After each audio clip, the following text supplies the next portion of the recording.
Welcome back, all my fellow D-Leaguers, all you big swingers, anyone in between. My name is Michael. This is D-League BP, and today I want to review the Pure Sidewinder. Now, these are my first swings. It's still new in the wrapper, so this will be a first impressions video.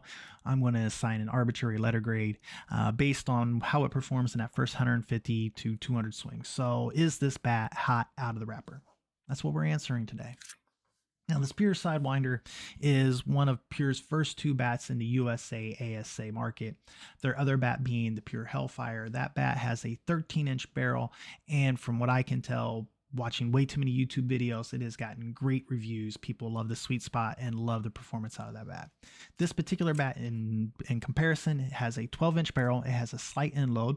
Pure doesn't specify the weight of that end load, but I'm guessing if they're calling it slight, then it has to be a half ounce or less. We'll see when we swing it, and I'll give you my thoughts about how that end load feels in comparison to other bats that I have. It comes in both 25.5 ounce and 26.5 ounces. Pure weighs their bats without a grip on them. So I'm going to do the same, and I'm going to post that weight, the scale weight, right up here for you. A little bit about the technology in this particular bat.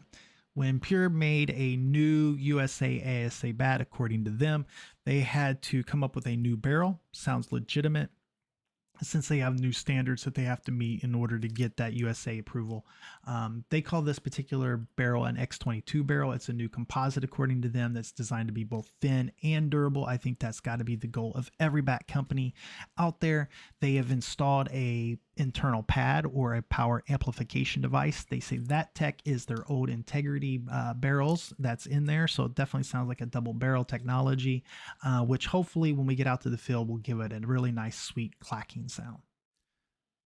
All right, so before we swing this bad boy, a couple quick hitters. First, it doesn't come with a wrap installed. It didn't come with one in the box either. So make sure you have something on hand at home so you can get a wrap on it pretty quick. Second, the knob on this bat is much taller than the knobs that I'm used to on these other bats, the Anarchies, and here is a knob on an M5 Monster. So you can see by comparison just how much taller this particular knob is. And finally, just like your other ASA, USA bats these days, they do not recommend BPing this in cold weather, and they warn you to only hit those 52 core, those soft core, smushy kind of balls that they use nowadays. In order to protect the durability on these bats. So with that said, let's get this thing out of the wrapper. Let's get this thing all wrapped up. Let's get to the field and let's swing it.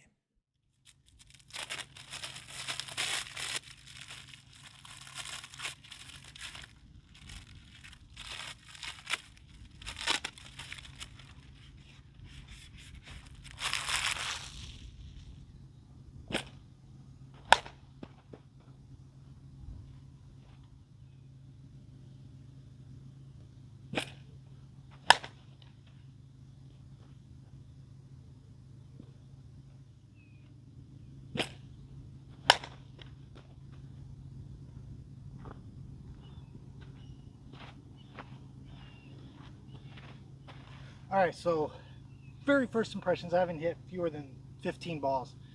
The end load on it is subtle.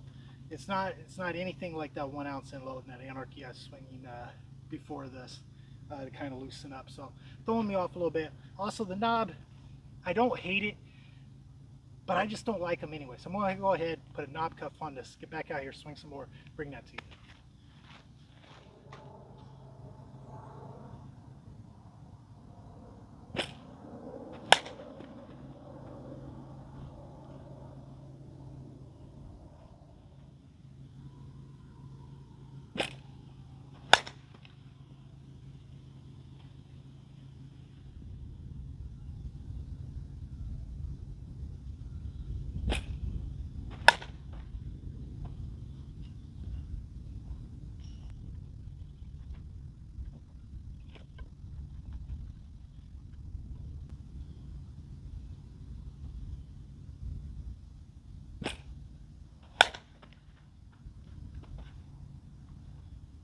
Man, I felt like I smashed that, still didn't die.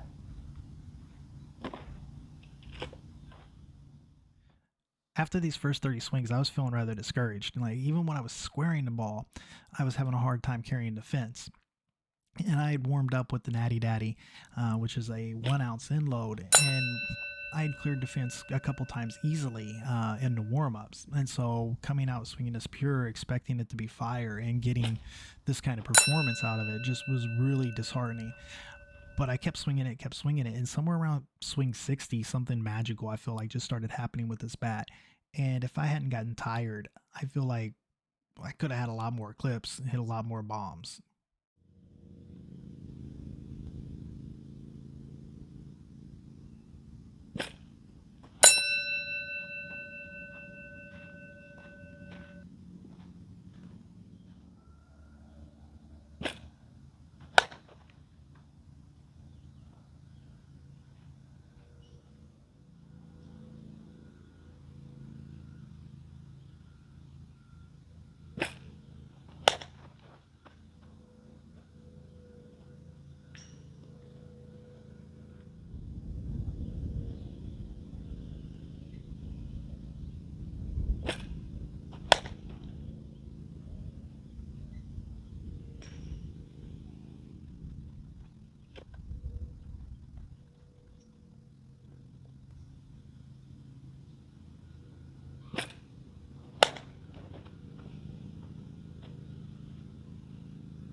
Danger.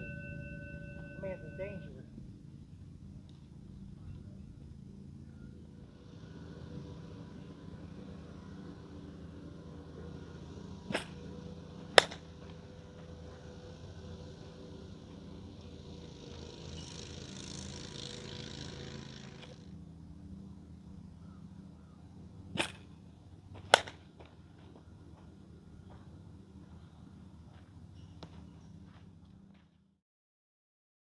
All right, so my final thoughts on this, which is my first impressions and my letter grade. If I was basing this on the first 30 swings, first 50 swings, it would not be very good.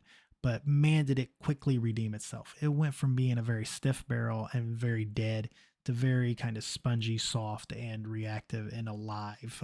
It's the best way I can describe it. Somewhere in there, I started to hit knuckleballs, and that was the first thing I noticed. Was all of a sudden I started to hit several more knuckleballs, and then I was really getting more velocity out of it. I was getting more distance out of it, and even though I was exhausted there at the end, I ended up only taking about 120 swings with this bat.